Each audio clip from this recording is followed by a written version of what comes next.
Hello students, let's read the question. So the question is outer and inner membranes of a mitochondrion are पूछा गया है कि जो mitochondrion है उसका आउटर एंड इनर मेम्ब्रेन जो है उसके रिगार्डिंग इनमें से कौन सा स्टेटमेंट जो ऑप्शन में दिया है ट्रू है, करेक्ट है।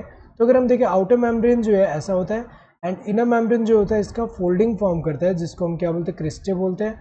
और अंदर क्या प्रेजेंट है यहाँ पे, ये मैट्रिक्स है। तो ये क्या है, आउटर मेम्ब्रेन, और ये वाला क्या है, इनर मेम्ब्रेन। पहला क्या दिया ऑप्शन, पहला ऑप्शन दिया कि एग्जैक्टली सिमिलर होता है, इनकरेक्ट है। ये स्ट्रक्चरल, यहाँ पे स्ट्रक्चरली एंड फंक्शनली दोनों डिफरेंट होते हैं। स्ट्रक्चरली अगर हम देखें इन कॉन्ट्रास्ट टू यहाँ पे जो इनर मेम्ब्रेन है, ये जो आउटर मेम्ब्रेन जो होता है ये मोर परमिएबल है, बिकॉज यहाँ पे ज़्यादा जो है परमिएबिलिटी के लिए यहाँ पे बहुत सारे प्रोटीन्स जैसे पोरिन से सब चैनल से सब प्रेजेंट है। तो अगर देखा जाए it is more permeable as compare to this inner membrane. And structurally अगर हम देखें स्ट्रक्चरल कंपोजिशन भी डिफरेंट है। जैसे कि यहाँ पे जो है आउटर मेम्ब्रेन में क्या होता है, आउटर मेम्ब्रेन में फॉस्फोलिपिड एंड कोलेस्ट्रॉल ज़्यादा है as compare to inner membrane. और जो इनर मेम्ब्रेन में ज़्यादा क्या है, यहाँ पे mainly डाईफॉस्फो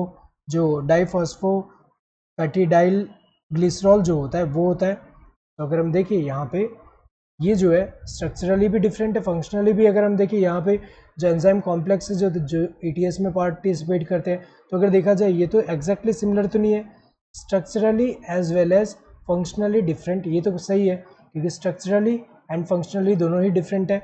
next, structurally same with the same amount of protein but functionally different, ये तो इनकरेक्ट है क्योंकि स्ट्रक्चरली भी डिफरेंट है, क्योंकि हमने बताया कि यहाँ पे क्या है, लिपिड्स। यहाँ पे अगर हम देखें प्रोटीन्स भी यहाँ पे डिफरेंट है क्योंकि यहाँ पे मोर परमिएबल है, तो यहाँ पे ज़्यादा प्रोटीन्स होंगे जो कि परमिएबिलिटी प्रोवाइड कर रहे हैं, जो पोरिन्स एंड चैनल्स प्रेजेंट है वो।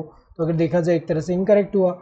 एंड फंक्शनली भी डिफरेंट होता है, ये तो सही। ये अगर हम देखें फंक्शनली तो डिफरेंट है लेकिन जो अमाउंट ऑफ प्रोटीन के रेस्पेक्ट में भी दोनों डिफरेंट ही है, तो दोनों इनकरेक्ट हुआ, ये वाला करेक्ट है। नो सिमिलैरिटी एट ऑल, ऐसा तो नहीं है, सिमिलैरिटी कुछ तो होता ही है क्योंकि अगर हम देखें कंपोजिशन में कुछ कुछ तो है मॉलिक्यूल जो कि दोनों में ही प्रेजेंट है। So correct answer would be the second one. Hope you understood the question. Thank you and all the best.